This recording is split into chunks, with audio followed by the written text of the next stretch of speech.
The night market of Orinthos was alive with a metallic hum of traders, the bark of auctioneers, and the faint, pitiful cries of those who were unlucky enough to be on the wrong side of the cages. James Carter, a human engineer stranded after a faulty warp drive marooned him in alien space, hated this part of the city.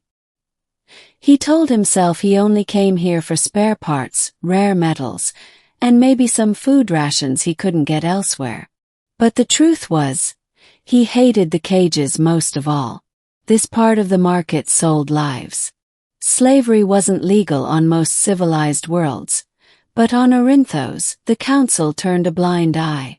As long as credits flowed, no one asked questions.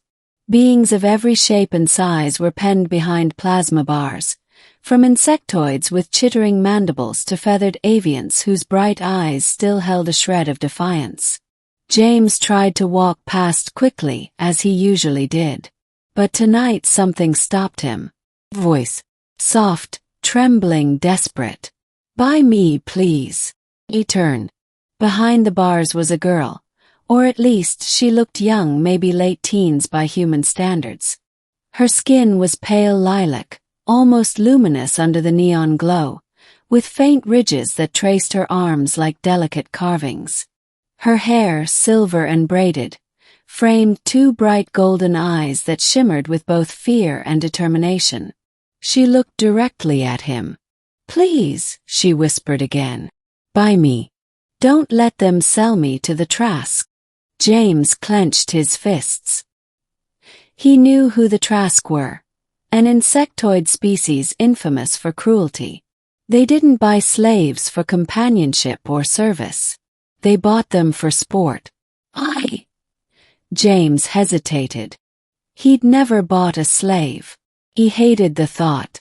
But the girl's gaze pierced through him. It wasn't just fear, it was resolve. She was choosing him, begging him. The auctioneer, a squat, six-eyed merchant with wrinkled gray skin, noticed James. Human. Fine taste, rare specimen. Strong, obedient, and untouched. Starting bid, 500 credits. James shook his head. "I'm not here to." But the girl gripped the bars, her voice urgent. "Please. You don't understand. If not you, then them. I'll die." Her words struck like a blade.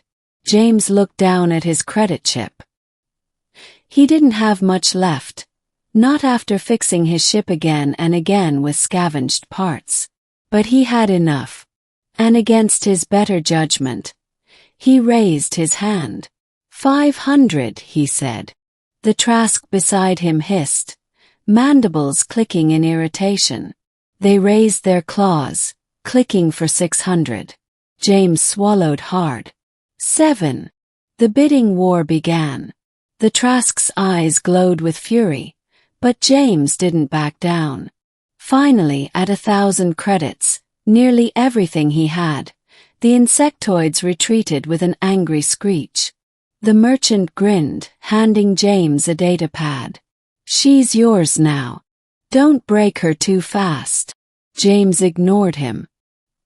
He stepped to the cage, and the plasma bars dissolved. The girl stepped out slowly, her bare feet trembling against the stone floor. "Thank you, master," she whispered, bowing her head. James flinched. "Don't call me that. I'm not your master." She looked up, confused. "You're free," James said softly. "Do you understand? You can go wherever you want." Her golden eyes widened. She stared at him for a long moment. Then, instead of running, she knelt before him. "Then I choose to stay." Part 2. A Fragile Trust. James brought her back to his ship, the Endeavor, a patched-up freighter that was more rust than metal. She followed silently, clutching the thin blanket he had offered her. "You don't have to follow me," he told her for the third time as they climbed the ramp. "I want to," she replied simply. He sighed. "What's your name?" "Lyra." "All right, Lyra. I'm James."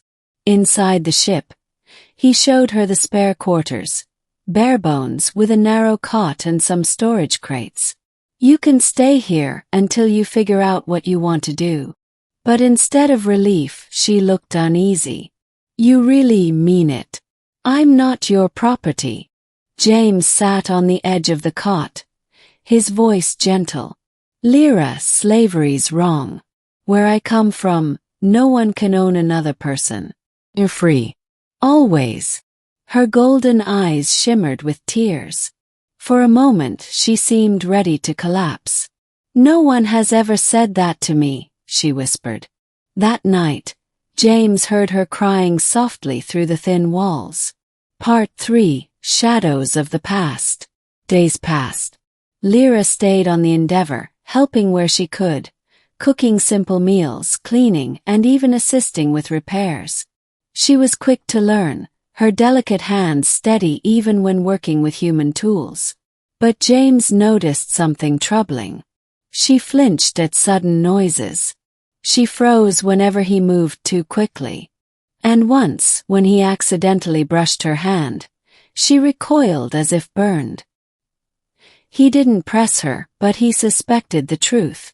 She hadn't just been a slave, she had been abused. One evening, as they shared a meal of reheated ration packs, James finally asked, "Why me? Back at the market, why did you beg me to buy you?" She looked down at her food. Her voice was soft, fragile. "Because you looked different. Everyone else looked at me like I was meat. But you looked away. Like it hurt you to see me in chains. I thought, if anyone could be kind, it would be you." James swallowed hard. Lyra glanced at him, eyes wet. "Was I wrong?" He shook his head. "No, Lyra. You were right." Part 4, The Choice. Weeks turned into months.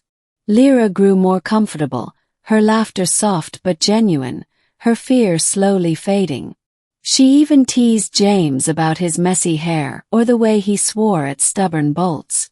But peace never lasted long in Orinthos space. One day, James returned from trading runs to find Lyra trembling near the docking ramp. A group of armed mercenaries blocked their path. Behind them stood the Trask. "She belongs to us," the insectoid leader hissed. "The humans stole her." James stepped forward, hand near his blaster. "She's free. I bought her fair." The Trask's mandibles clattered in amusement. "Slaves cannot be freed. She is property. Return her or die." James's blood ran cold. He looked at Lyra, her body shaking, eyes wide with terror. He drew his blaster. "Then you'll have to kill me." The mercenaries snarled and advanced. The air crackled with tension. But before the fight broke out, Lyra stepped forward, her voice shaking but strong. "No, I am not property. I am not yours."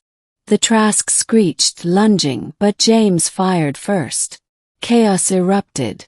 Blaster fire filled the dock, mercenaries diving for cover. James fought fiercely, but he was outnumbered. Just when it seemed hopeless, Lyra grabbed a fallen weapon. She fired, her hands trembling, but her aim true. Together they drove the mercenaries back. The Trask, wounded and humiliated, retreated with a furious hiss. When the silence fell, Lyra dropped the weapon, collapsing into James's arms. "I thought I was weak," she whispered. James held her tightly.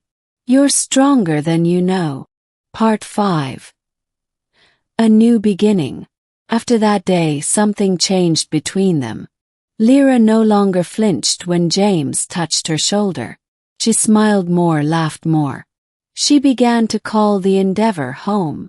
One quiet evening, as the stars stretched endless outside the viewport, Lyra sat beside James.